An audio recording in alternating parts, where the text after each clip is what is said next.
Euzu billahi mineşşeytanirracim. Bismillahirrahmanirrahim. Allahümme salli ala Muhammedin ve ali Muhammed ve accil faracahum. Kâles-sâdiku aleyhisselam. Et-takdiru fi leyletil kadri tis'atu aşer vel-ibramu fi leyleti ihda haşer. İhda ve işrin vel imza'u fi leyleti salasu ve işrin. Salam aziz izləyicilər. Bugün bildiyimiz kimi birinci Qədir gecəsidir. Və Qədir gecəsinin özünə məxsus mahiyyəti var, özünə məxsus ibadəti var, özünə məxsus dəyəri vardır. Ümumiyyətlə mən söhbətimə başlamamışdan əvvəl alimlərin Qədir gecəsi haqqında tövsiyələrinə işarə etmək istəyirəm. Bir neçə tövsiyə eləyirlər. Onlardan biri budur ki, ümumiyyətlə Qədir gecəsinə xüsusi bir mənəviyyətlə daxil olmaq lazımdır. Bir neçə gün qalmış İnsan özünü Qədir gecəsi üçün hazırlaya, yata, dincələ ki, mən bu gecəni oyaq qalacam. Xüsusi bir əzmi və iradəsi olmalıdır bu gecə üçün.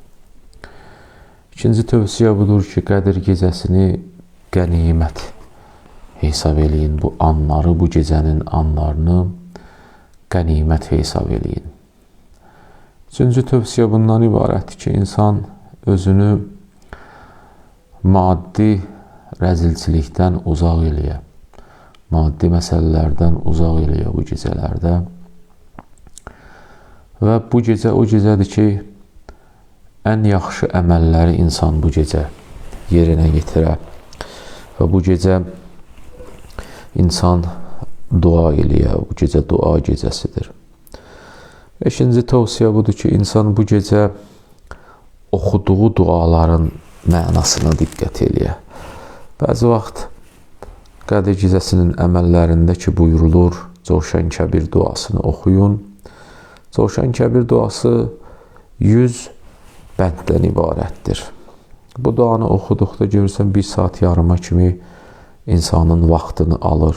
Və bu da bəzi insan üçün nədir? Yorucu olur. Və insan yorulmamaq üçün eləyə bilər bu duanı 3 hissəyə bölə və hər gecə 33 bəndini oxuya və mənasına diqqət eləyə oxuya. Ki, görək bu gecədə biz Allaha nə cür xitab eləyirik və Allahdan nə istəyirik. Bu mühümdür. Ona görə tövsiyə eləyirlər ki, Qədir gecəsində oxunan duaların mənasına diqqət eləyin. Duada elə bir məna keçə bilər ki, o insanın həyatında böyük dəyişikliyə səbəb ola bilər. Sadəcə insan əlinə təsbih alıb Estağfirullah Rabbi və atubu ilək deməklə hər şey tamam olmur.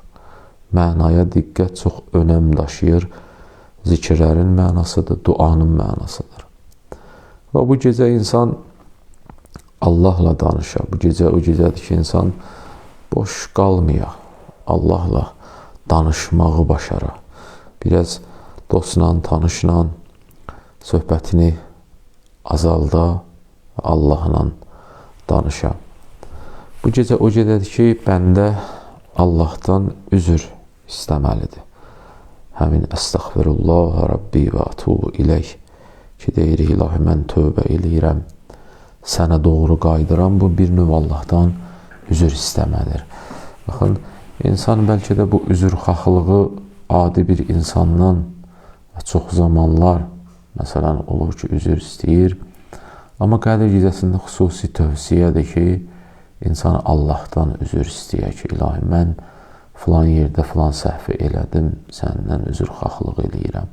Üzrxahlıq Allah qarşısında özü bir mənəviyyətdir, özü bir ruh qidasıdır, özü bir peşmançılıqdır. Və odur ki, insan bu gecələr ona diqqət eləyə. 8-ci tövsiyə ki olunur, bundan ibarətdir ki, bu gecə bildiyimiz kimi Əmirəl-Möminin Əli əleyhisselamın zərbətləndiyi gecədir və bu gecə xüsusi Əli əleyhisselamın məqamından, imamət məqamından insan tanış olağa çalışa, başa düşə ki, Əli əleyhisselam kim idi. Və mən bu cümləni həmişə qeyd eləyirəm və yenə də təkrarlayıram ki, İslam tarixi iki hissədən ibarətdir. Bir hissəsi mənəviyyat dolu tarixdir, bir hissəsi isə sadəcə quru bir tarixdir.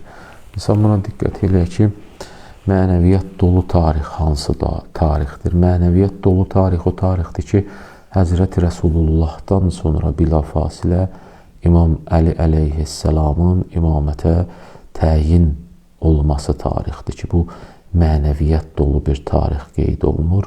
Çünki təyinat ilahi təyinatdır. Hər bir yerdə ilahi nəzər, ilahi baxışı varsa o mənəviyyat dolu olur. Bu gecə də Əli əleyhisselamın zərbətləndiyi gecədir və xəlifələr arasında bu şəxsiyyətin bu gecədə zərbətlənməyinin özü o şəxsin xüsusi bir məqama sahib olduğu anlamına gəlir. Və biz ona görə bu gecəyə daha çox əhəmiyyət verməliyik ki, Qədr gecəsi ümumiyyətlə imamət məqamı ilə bağlı bir gecədir və buna biz diqqət eləməliyik. Əli əleyhisselamın məqamı ilə tanış olmalıyıq. Və 9-cu tövsiyə bu olunur ki, Qədr gecəsində ümumiyyətlə zamanənin imamı ilə insan bir diqqət eləyə ki, bu zamanənin imamı kimdir? Ki, bizim zamanəmizin imamı Həzrəti Hüccət İbn-i Həsən, Həzrəti Məhdi Əcəlallahu Teala Fərəcəhu Şərifdir ki, insan onun kimliyinə, harda olmağına, insan onunla nə cür əlaqə quracağı haqqında düşünməlidir. Və bu gecə İmam-ı Zamanın nəzəri bizlərə necədir, hansı haldadır? Bu kimi şeylərə insan diqqət eləməlidir. Baxın, Qədr surəsi ki, Qur'an-ı Kərimin və bizim çox, belə deyək, eşitdiyimiz surədir. Orada bir hissə var ki, Allah Teala buyurur ki, Tənəzzəlul mələikəti və ruh. Bu gecə mələklər və ruh ki nazil olur. Bunlar asimandan yer aləminə nəsə gətirirlər ya, bir insanın bir illik taleyidir, əməlləridir, insanların gətirirlər, təqdim eləyirlər yer üzərində bir şəxsə. Burada bir sual çıxır ki, bu mələklər və ruh ki, ən əzəmətli mələklərdən üstün bir, belə deyək, mələyə aiddir. Bu ruh kimdir? Bu mələklər kimdir ki, bu gecədə gətirir əməlləri təqdim eləyir bir şəxsə? O şəxs kimdir? Burada sual çıxır qarşıya. O şəxs o kəs olmalıdır ki, bu mələklərdən üstün olmalıdır. Çünki mələkləri özləri mücərrəd bir varlıqdılar, özləri günahsız bir varlıqdılar. Və yer üzünə nazil olduqda bu gecədə gərək gətirələr o əməlləri elə bir şəxsə təqdim eləyələr ki, bu mələklər. O şəxs mələklərdən üstün olar. O şəxs də yalnız İmam-ı Zaman və hər bir zamanənin imamından başqa bir şəxs deyil. Çünki yerə nazil olan mələk özü günahsızdır. Elə bir şəxsə bizim bəndələrin əməllərini təqdim eləməlidir ki, o şəxs mələklərdən və ruhdan üstün olsun. Bu da İmam-ı Zaman Əcəlallahu Teala Fərəcəhdən başqa heç kim ola bilməz. Və bunu mən dəfələrlə başqa qardaşlara, başqa məzhəblərdən olan qardaşlara da sual vermişəm və cavabsız qalmışam. Nəyə görə cavabsız qalmışam? Çünki elə bir şəxs tapa bilmədilər ki, o mələklərdən və ruhdan üstün olsun. Və odur ki, bu gecə zamanənin imamına diqqət eləmək tövsiyə olunur. Yoxsa milyon dəfədə əstəğfirullah Rəbbi və ətubu iləh denən imamını tanımadan onun heç bir faydası yoxdur. Və digər tövsiyə ki, bu gecədə tövsiyə olunur, digər nöqtə o budur ki, insan öz yaradılışına diqqət eləyə. İnsan necə yaradıldı? İnsanın missiyası bu dünyada nədən ibarətdir? Bu kimi şeylərə insan diqqət eləyə. Allah məni nə üçün yaratdı? Nə etməliyəm? vəzifəm nədir bu dünyada? Sadəcə boş-boş yeyib içməkdirmi vəzifəm, yoxsa başqa bir anlamı mı var mənim yaradılmağımın? Buna insan diqqət eləməlidir bu gecədə. Bu tövsiyə olunan şeylərdən biridir. Və mən burada söhbətimlə, Allah var eləsin, çox ruhani qardaşlar, əməllər haqqında söhbət eləyirlər və mən ehtiyac görmədim ki, əməllər haqqında söhbət eləyəm. Əməlləri istər-istəməz kitablardan, internetdən, kimdənsə soruşub tapacaqsınız. Amma əsas bu gecəyə hansı tövsiyə olunur, hansı mahiyyətlə, hansı zehniyyətlə bu gecədə biz ibadət eləməliyik, o bizim üçün daha mühümdür. 10-cu tövsiyə qeyd etdiyim kimi insan öz yaradılışına diqqət eləməlidir bu gecədə. 11-ci nöqtə budur ki, bu gecədə İslam və müsəlmanlar üçün dua tövsiyə olunur. Xüsusən Qəzzədir, Yəməndir, Suriyadır ki, oradakı məzlumlara dua bizim borcumuzdur. Tarix artıq bir dönəmə gəlib ki, yalnız Əhl-i Beyt aşiqləridir ki, məzlumlardan müdafiə edir bugün dünyada və bunu bizim düşmənlərimiz də öz dillərindən iqrar eləyir, qəbul edir və odur ki, İslam və müsəlmanların məsələsi də gərək bu gecədə dua olunur və yaddan çıxmıyor. Sonuncu 12-ci tövsiyə ki, alimlər eləyir, o tövsiyə bu özümüzə aid olan tövsiyədir ki, möminlər üçün dua eləyin, özünüz üçün dua eləyin. Bu axırıncı tövsiyədir. Amma əslində bu qeyd etdiyim tövsiyə həqiqətən bizim üçün çox önəmli məsələlərdir, nöqtələrdir ki, bir nəfər bir gecə ibadət eləyəcək və nələrə diqqət etməlidir. Bu bizim üçün mühümdür. Amma söhbətimin əvvəlində bir hədis oxudum. Ümumiyyətlə, Qədr gecəsi hansı gecədir və Qədr gecəsində nə etməliyik? Qədr gecəsi hansı gecədir dedikdə həmişə konkret cavablar olmayıbdır. Çünki Qədr gecəsi bir gecədir. Amma İmam Sadiq əleyhissalamdan gözəl mövzuya işarə edəcək bir hədis oxudum söhbətimin əvvəlində. 6-cı İmam Sadiq əleyhissalam buyurur ki, insanın əməllərinin müqəddər olması, yazılması, ölçülməsi 19-cu gecəyə aiddir. Ət-təqdiru fi leylətil qədri tis'ətü əşərə. 19-cu gecədə imam buyurur ki, əməllər yazılar, ölçülər, biçilər. Vəl-ibramu fi leyləti ihdəva işrin. Amma 21-ci gecə ki, sabah yox bir süyündür, 21-ci gecədə həmişə bu əməl nədir? Möhkəmlənər, bir baxış keçirilər. Və axırıncı vəl-imzau fi leyləti səlasu və işrin. 23-cü gecədə də insan neyniyər? Bu əməlləri artıq imza olunar. Odur ki, birinci Qədr gecəsi, ikinci Qədr gecəsi Allah insana, öz bəndəsinə bir fürsət verir ki, biraz düşün, biraz ibadət elə, biraz özünü tap. Bu iki gecədə il boyu ki, özün ibadətinə əhəmiyyət verə bilməyibsən, bu iki gecədə ibadətinə əhəmiyyət ver. Bu sənin üçün fürsətdir və sonuncu gecə artıq imza gecəsidir ki, ona kimi özünü bağışlatmağı başar. Və bu nöqtələri həqiqətən bu gecəyə insan düşüncə ilə daxil olmalıdır. Mümkündür ki, insan ola 1000 rükət namaz qıla ki, heç düşüncəsi olmuyor o namazda. Mümkündür insan ola bu gecədə 2 rükət namaz qıla düşüncə ilə qıla, bu daha əhəmiyyətlidir. Yəni, keyfiyyət mühümdür, kəmiyyət yox. Buna diqqət etməliyik. Və bir nəfər İmam Sadiq əleyhissalamdan soruşur ki, Qədr gecəsi hansı gecədir? İmam buyurur ki, 21 və 23-cü gecələr. Yenə israr eləyir, soruşur ki, hansıdır? İmam buyurur ki, axı nə qədər sual eləyirsən, nə çətindir ki, bu iki gecədə sən ma əysərə leylətəyni fi ma tətlub.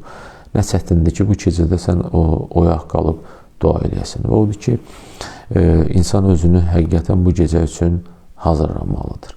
Amma nə üçün bu gecə gizlindir? Ümumiyyətlə, gecələr arasında Qədr gecəsinin gizlin olmağı özü böyük əhəmiyyət daşıyır. Bəzi məsələlər var ki, Allah Teala onları bir qab içərisində, bir zərfiyyət içərisində düzüb qoşur. Məsələn, o bir Allahın hikmətidir, Allahın bir qayda qanunudur ki, Allah öz razılığını həmişə Allahı itaət içərisində gizlənib. Yəni, əgər Allah səndən razı olmaq istəyirsə bir bəndə olaraq, neynəməlisən? Gərək Allahın itaətində olasan. Allahın itaətində olmaq, Allahın razılığını əldə etməkdir. Allah öz razılığını itaət içərisində gizlədib. Allah öz qəzəbini bəndənin günah içərisində gizlədib. Bu bir koddur, bu bir hikmətdir, bir düsturdur ki, Allah Teala bu cür eləyib. Allah Teala duanın qəbul olmağını bütün dualar içərisində gizlədibdir. Yenə bu bir koddur. Allah öz ismi əzəmini, ən böyük adını bütün adlar içərisində gizlədib ki, bütün adlar zikr ola da o ismi əzəm hansıdır ki, bəndə olaraq onu bilmirsən, ona çatasan. Və yaxud Allah öz, yəni ölümü həmişə gizlədibdir ki, bəndə bütün hallarda ölümə belə deyək, hazır ola. Və Qədir gecəsini də Allah Teala Ramazanda qərar verib və Ramazan gecələri içərisində bu gecəni gizlədibdir ki, insan bu aya ehtiram qail ola, bu ayda insan ibadətini, itaətini çox eləyə. Ümumiyyətlə, Qədir gecəsi keçmiş ümmətlərdə də var idi, ya yox idi? Belə bir sual qarşıya çıxır. Qədir gecəsi keçmiş ümmətlərdə yox idi. Həzrəti Peyğəmbərimiz buyurur ki, İnnallaha vəhəbə li ümməti leylətəl qədri ləm yu'tiyhə mən kanə qəbləhum. Buyurur ki, həqiqətən Allah Qədir gecəsini mənim ümmətimə bağışladı və məndən qabaqki ümmətlərə Allah Teala Qədir gecəsini verməmişdir. Və odur ki, bu bir fürsətdir ki, insan bu gecədə öz ibadət və itaətindən məşğul ola və bu gecə elə bir gecədir ki, 80 illik ibadətə bərabər olan bir gecədir. Odur ki, bu gecəni çox diqqət eləməliyik ki, əhəmiyyətli gecə olduğuna görə. Qədir gecəsi nə üçün? Qədir gecəsi əhəmiyyəti daha artıqdır. Çünki bu gecədə Qur'an-ı Kərim nazil olubdur. Belə bir sual qarşıya çıxır ki, nə cür oldu ki, Qur'an-ı Kərim Peyğəmbər 23 il Peyğəmbərlik elədi və biz bugün deyirik ki, Qur'an-ı Kərim Qədir gecəsində nazil oldu. Qur'an elmlərinə müraciət etdikdə görürük ki, iki cür nazil olması var. Bir nazil olması tədricidir, bir nazil olması dəf'idir. Dəf'i yəni bir dəfəlik. Qur'an-ı Kərim Qədir gecəsində Peyğəmbərin qəlbinə bir dəfə nazil oldu. Bir dəfəlik. Amma tədrici nazil olma odur ki, 23 il ərzində yavaş-yavaş münasibətlər, hadisələr, əmrlər gəldikcə, şəri qayda, qanunlar gəldikcə Allah Teala onu yavaş-yavaş nazil elədi. Digər suallardan biri budur ki, mümkündür, məsələn, bəzi məntəqədə bir gün, məsələn, Ramazan tez başlayır, bəzi məntəqədə bir gün sonra başlayır. Bəs Qədir gecəsi nə cür təsadüf eləyir ölkələr arasında?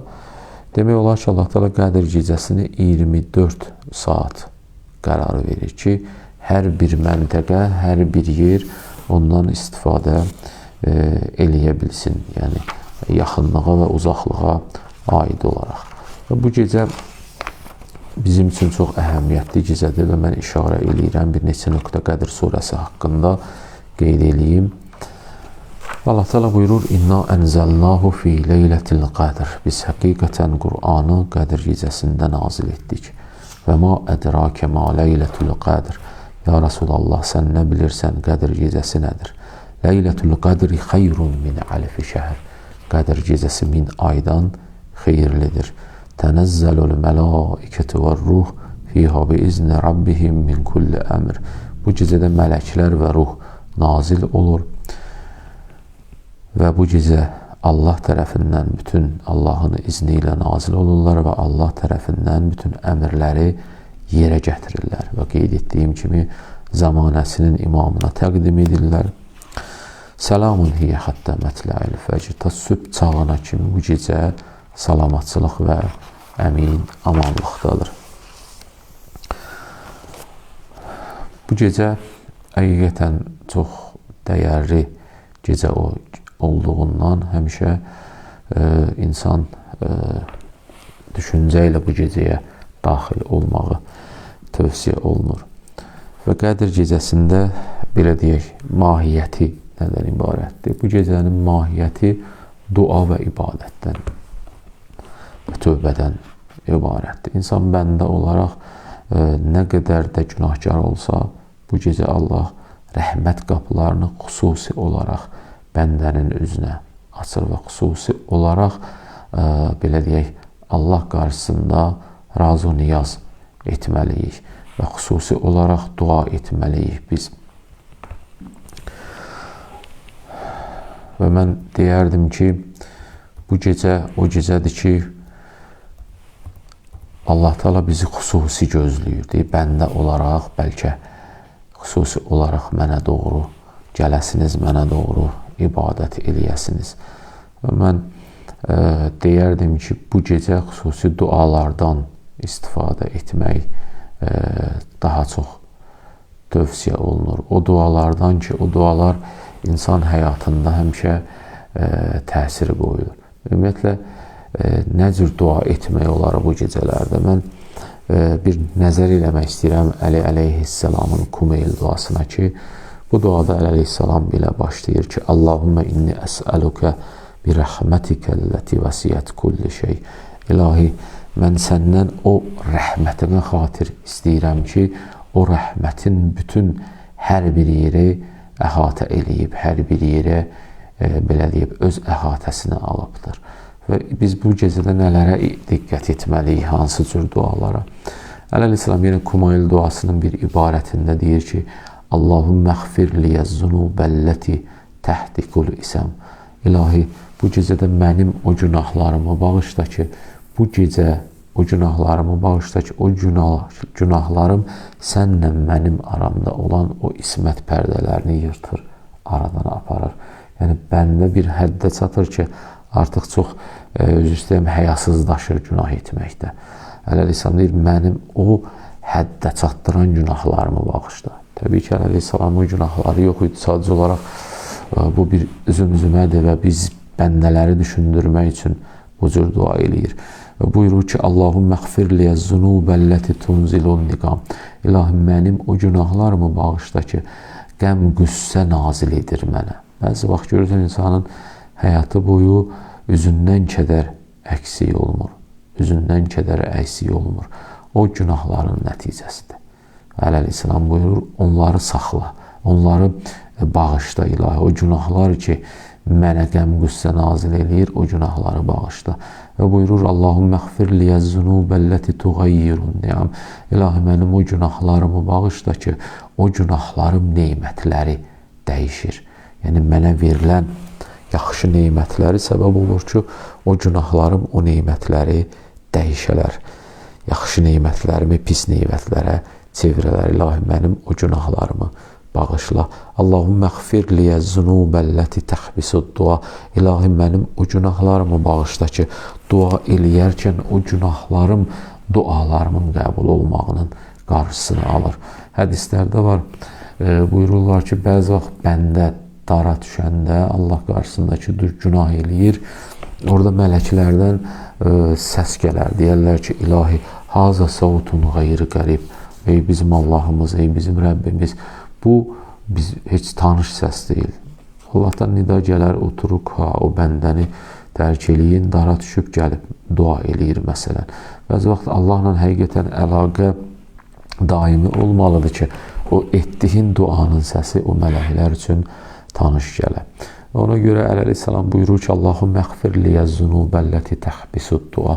İlahi, mənim o günahlarımı bağışla ki, mənim o günahlarım səbəb olur, dualarımın həbs eləyir, qarşısını alır. Allahümmə xfir liyyəz-zunubəlləti tunzilul bəla.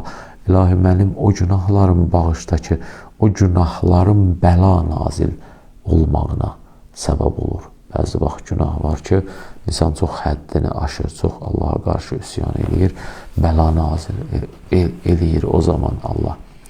Allahümmə xfir liyyəz-zunubəlləti, Allahümmə xfir li kullə zəmbin əznəbtuhu və kullə xətiyyətin əxtətuha. İlahi, mən hər bir günah ki etmişəm, o günahlarımı bağışla. İlahi, hər bir xəta ki etmişəm, o xətalarımı bağışla ilahi.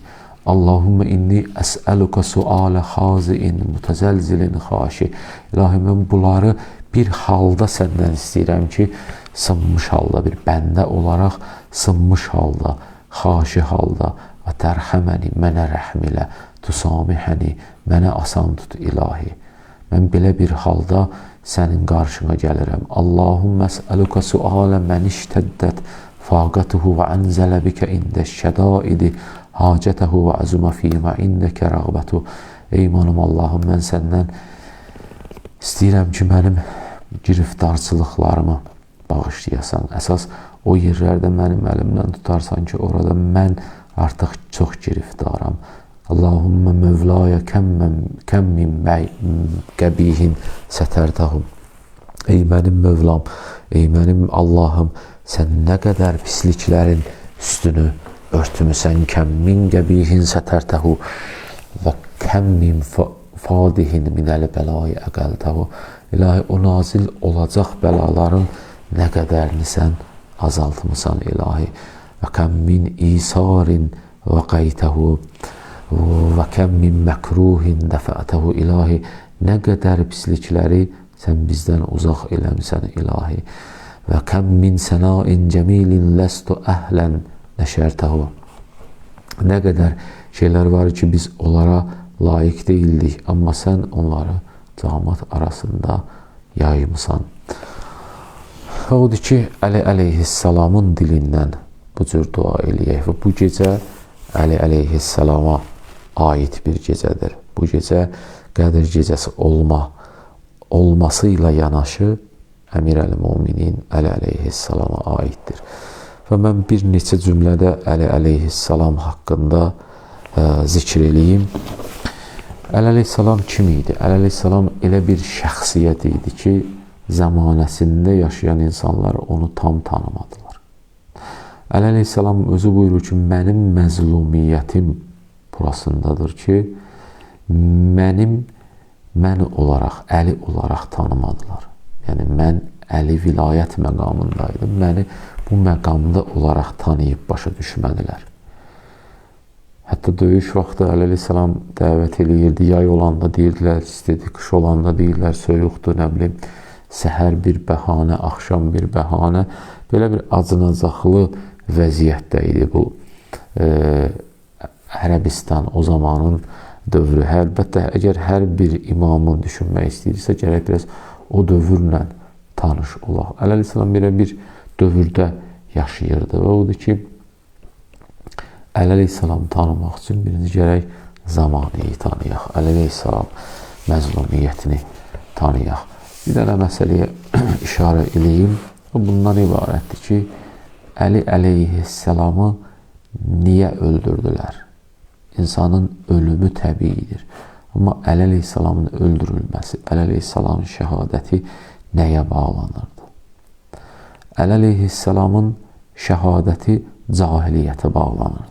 Cahiliyyət Əli əleyhissalamı öldürdülər. Yəni, o insanlar ki, düşünmürdülər Əli əleyhissalamın məqamını, onlar Əli əleyhissalamı öldürdülər. Əli əleyhissalamın qatili İbn-i Mülcəm, lənətullah əleyh ki, bugün 70 dəfə ya 100 dəfə onun lənətlənmə gecəsidir, zikridir. İbn-i Mülcəm ki, Əli əleyhissalamı şəhadətə yetirdi. İbn-i Mülcəm özü cahiliyyətdən Əli əleyhissalam şəhadətə yetirdi. Cahiliyyət hər bir məntəqəni, hər bir zamanda xüsusi bir kütləni idarə eləmək istəyirsənsə, gərək o kütləni birinci cahil eləyəsən. Necə ki, bugün görürük ki, çox alimlərimiz tək qalıb. Niyə kütlə cahildir? İslam aləmində məzlumiyyət baş alıb gedir. Niyə? Çünki kütlə cahildir. Biri millətpərəstlik adına yüz oyundan çıxır, biri nə bilim digər ada yüz oyundan çıxır, biri ölkəsi adına, biri məntəqəsi adına. Baxsan ki, heç kəsin dərdi İslam dərdi deyil. Əli əleyhissalamın məzlumiyyəti o idi ki, yan-yörə dərdi İslam dərdi deyildi. Məqam dərdi idi. Hərəsi bir bəhanə ilə Əli əleyhissalamı öldürdülər. Sadəcə qılınc zərbəsi öldürmədi Əli əleyhissalam. O kinlər, o küdürətlər, o cahiliyyət Əli əleyhissalamı öldürdü ki, onun simvolik olaraq İbn Mülcəmlə nöqtəsi qoyuldu. Və o qədər Əli əleyhissalam şəhadətinə meyilli idi və bu cahiliyyətdən canını qurtarmaq istəyirdi ki, qılınc zərbəsi dəyən zaman buyurur ki, Fustu və Rəbbil Kəbəti. O nidadır ki, o zaman göylərə ucaldı o nida. Fustu və Rəbbil Kəbəti. And olsun Kəbənin Allahına, mən indi feyzə çatdım, mən indi rahatlaşdım.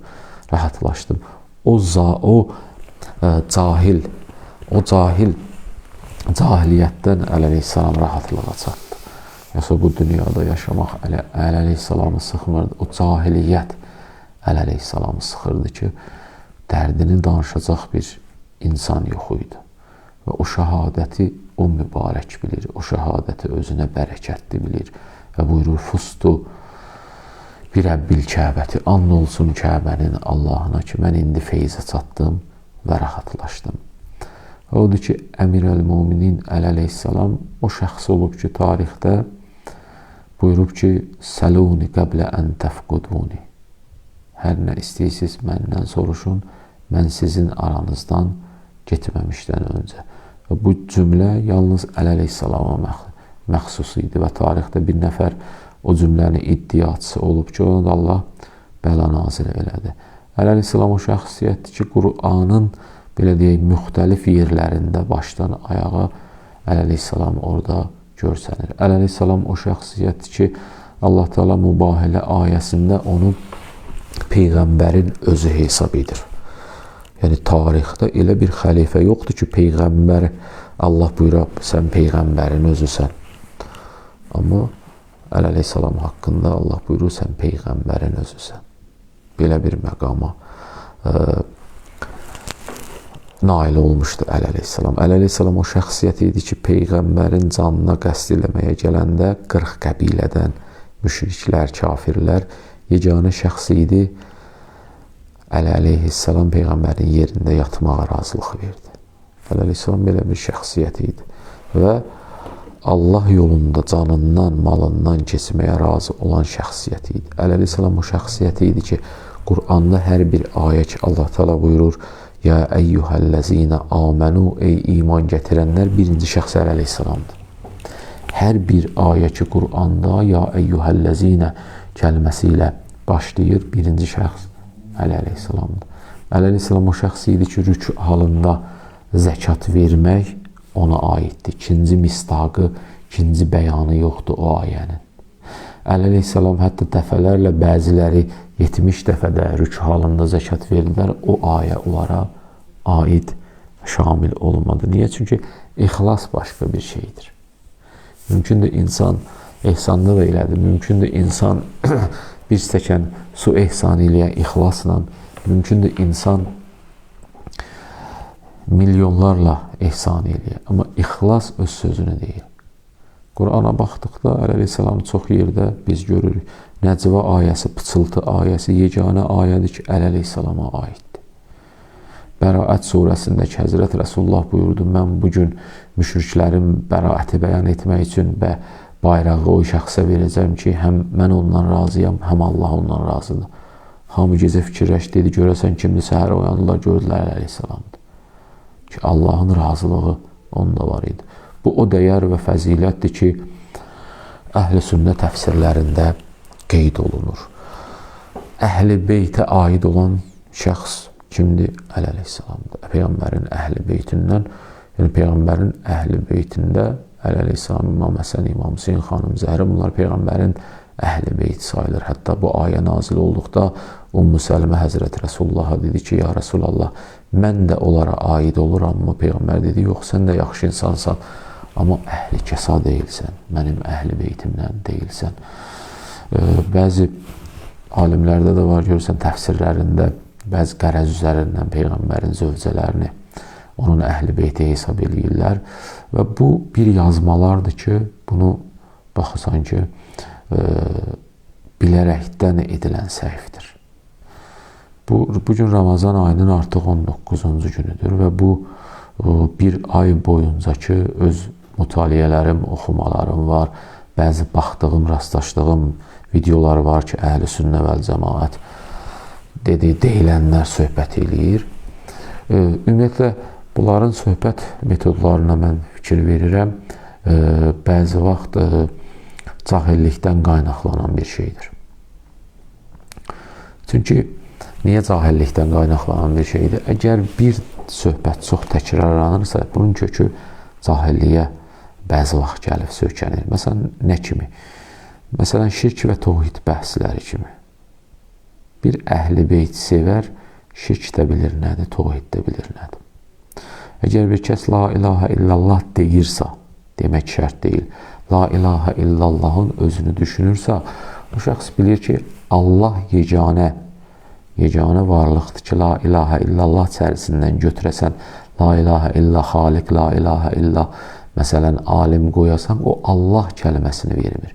Bütün sifətlər yalnız Allahda cəmləşir. La ilahə illallah deyirsən ki, o tohid əhlidir. Yəni, bəzi əhl-i-sünnə vəl-cəmaət var, bəlkə də 1000 dənə video çəkir, tohid və şirk. Elə bu, İslam düşmənlərinin bizə vurduğu bir zərbədir ki, bu dairə ətrafında fırlanın, başınızı qaldırmayın. Niyə başlarını qaldırmırlar? Çünki zalim xəlifəyə itaət vacib deyirlər.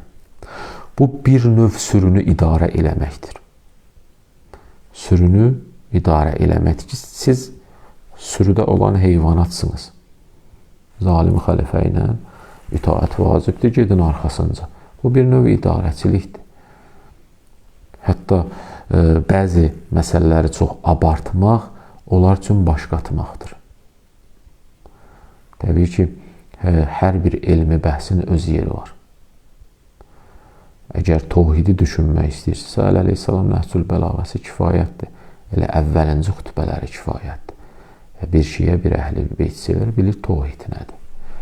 Bu qədər çürükçülük eləməyə dəymir və bu cahiliyyətdən qaynaqlanır.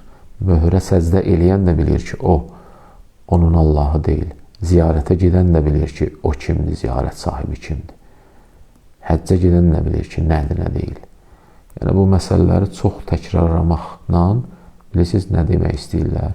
Bunu demək istəyirlər ki, biz gərək özümüzlə mübarizə eləyək.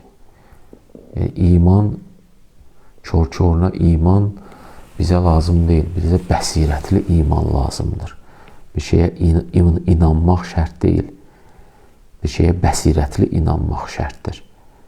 Məsələləri gərək diqqət oluna. Bugün Suriya məsələsi qalıb bir tərəfdə, Qəzzə məsələsi qalıb bir tərəfdə, bədbəxtin oğlu hələ şirkdən, tohiddən danışır. Sən nə vaxt oyanmaq istəyirsən və nə vaxt oyanacaqsan? Sən bir ölüsən ki, oyanmaq istəmirsən. Dirilmək istəmirsən. İsrafilin suru da çalınsa, sən dirilmək istəməyəcəksən. Bu özü bir bədbəxtçilikdir ki, İslam aləminə getdilər, saldılar. Niyə? Çünki başımız özümüzə qarışsın. Bugün sən tohiddən danışan oğlan, bugün məzlumlardan müdafiə eləyə bilmirsən. Çünki səni tohid şirk bəhsinə soxdular ki, çıxmayasan oradan.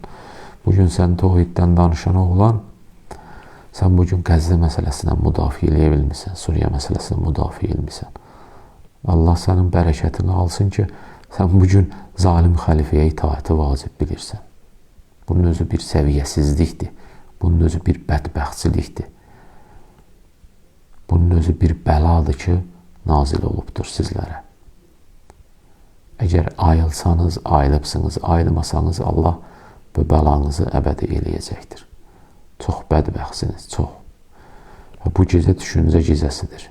Yaxşı olar ki, Qədr gecəsində bu mövzu haqqında düşünəsiniz. İnsanın ibadəti, imanı o zaman kamildir ki, məsum bir imamdan itaət eləyə. O zaman kamildir. Filan belə dedi, getdi, bəhmən kəs elə dedi, getdi. Bundan iman həll olmur. Bundan iman kamilləşmir. İman o zaman kamilləşir ki, sən ictimaiyyətin dərdi nazarına qalmağı başara biləsən. Başara bilmirsənsə, sən müsəlman deyilsən.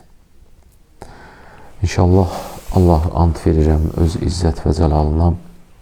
Allah İslam aləmini məzlumların əlindən nicat versin inşallah. Bu gecənin ehtiramına bütün İslam düşmənlərinin planlarını bərbad eləsin inşallah. Məzlum Fələstin, məzlum Yəmən, məzlum Qəzzə xalqını inşallah Allah nicat versin. Məzlum Suriyə xalqını Allah nicat versin. Allah bu gecənin ehtiramına inşallah əməllərimizi, dualarımızı qəbul eləsin. Bizi o kəslərdən qərar versin ki, həqiqətən Qədr gecəsini düşünə bilək. İctimai bəsirəti olan şəxslərdən qərar versin. Vallahi subhanallah deməklə heç bir şey həll olunmur. İnşallah Allah bir daha ibadət və itaətlərinizi qəbul eləsin inşallah. İslam ümmətinin dua etməyi yadınızdan çıxartmayın, bir-birinizi dua etməyi yadınızdan çıxartmayın. Allah hidayət olmayan müsəlmanları da hidayət eləsin inşallah. Vəssalamu aleykum cəmiyyən və rəhmətullahi və bərəkatuhu.